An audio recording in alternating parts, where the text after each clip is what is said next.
Herodotus, the Sacred Animals of Ancient Egypt, dedicated to Decatur in California.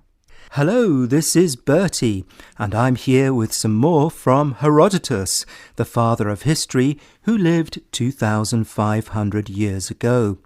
Herodotus was a Greek who liked to travel. He went around much of the Persian Empire, including Egypt, and wrote down what he found there.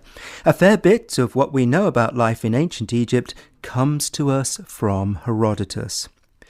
In the last episode, I told you about some of the wild animals of ancient Egypt that Herodotus mentioned. In this episode, I'm going to be focusing on the animals that the Egyptians worshipped as gods. The holiest of all animals in ancient Egypt were cows and bulls.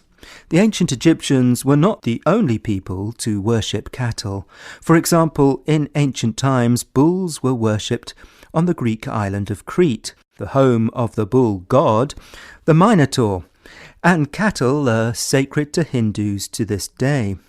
And perhaps you know the story of Moses from the Bible. He and his fellow Israelites escaped from captivity in Egypt and crossed the desert. On the way, they paused while Moses climbed up Mount Sinai to fetch a stone tablet on which were written the 10 Commandments, or laws like, "You shall not steal," and "You shall not kill." While Moses was away up the mountain, some of his followers lost faith in God and began to worship a golden calf. So why would people worship cows? Well, in many religions, gods and animals are associated with ideas. People might worship a bull because he represents strength and masculinity. And they might worship a milk-giving cow because she represents motherhood and nurturing. Perhaps they would pray to their cattle gods for a strong, healthy family and nation. In ancient Egypt, bulls or cows were sometimes seen as gods on earth. For example, in the city of Memphis, people worshipped a bull called Apis, otherwise known as Happy. The priests of Memphis always kept one real-life bull to worship. They always chose a bull to represent Apis, who was black with a white crescent shape on his side or a white triangle on his forehead. When the bull died, they found another bull with similar markings. But the ancient Egyptians were not vegetarians, and unlike Hindus today, they did sometimes eat beef. The sacrifice of a bull was an extremely solemn ceremony for the ancient Egyptians. The priests would choose a black bull and check that it did not have a single hair that was not completely black. When they had killed it, they would cook the meat of the body, and they saved the head of the bull. They prayed that all their evil and bad fortune should be transferred onto the head of the bull. Then they would take the head to the market, and if there were any Greek traders there, Herodotus tells us, they would sell it to them. Presumably the Greek traders did not suspect that the head was full of sin and evil. But if the priests could not find any Greeks, they threw the bull's head into the river and got rid of it that way. This odd ceremony was a way of getting rid of evil. There's also a similar idea in the Bible, when the people of Israel prayed all their sins onto a goat and then cast the goat out into the desert. To this day, if we say that somebody is a scapegoat, we mean that they are being blamed for other people's wrongdoing. Bulls were far from the only sacred creatures in ancient Egypt. The god Horus was often shown as a man with the head of a hunting bird called a falcon. Falcons have fantastic eyesight, and as they soar through the sky, they can spot tiny animals on the ground. Kings are also meant to be far-sighted and wise, and so Horus, the falcon god, was closely associated with the Egyptian pharaoh.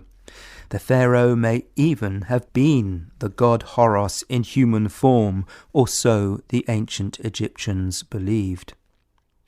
I mentioned in an earlier episode how the Egyptians loved cats. Cats kept families safe by killing snakes and rats. The cat goddess was Bastet, and every year the ancient Egyptians celebrated her with a huge party. They sailed down the Nile to her temple at Perbast, singing and dancing and rocking the boats on the way. Herodotus tells us that if a home caught fire, people would save the cats before trying to save themselves. And if a household cat died, the whole family would shave their eyebrows to show their grief. And if anyone killed a cat, they were guilty of murder, and the penalty was death, which shows how much the ancient Egyptians respected cats.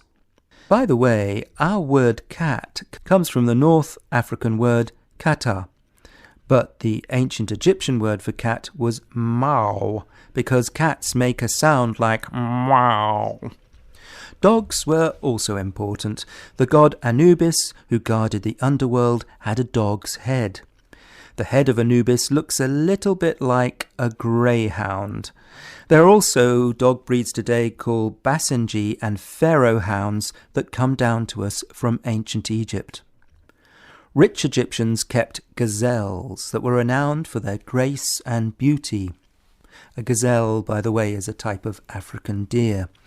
The Egyptian queen, Isiemkeb, loved her pet gazelles so much that when the deer died, she was mummified and placed with jewels inside an ornate box called a sarcophagus.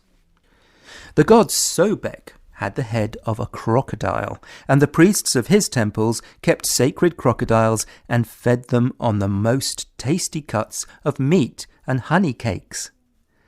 And of course the mighty and mysterious Sphinx, often shown in giant statues the size of pyramids, was a man with the head of a lion. For me, the animal gods are a large part of what makes ancient Egypt so fascinating, along with the mighty pyramids, the ancient mummies, the rich treasures, and the barges floating down the River Nile. It really was a civilization like no other. And I'm delighted to dedicate this story to Dekela in California, who is around 5.5 years old. Her sisters, Brooke and Samantha, tell me that they listen to Storynory almost every day, particularly while they colour after they eat dinner. Well, thank you so much, Dekela and Samantha and Brooke, for listening to Storynory and for supporting us on Patreon. We really do appreciate your support. For now, from me, Bertie, goodbye.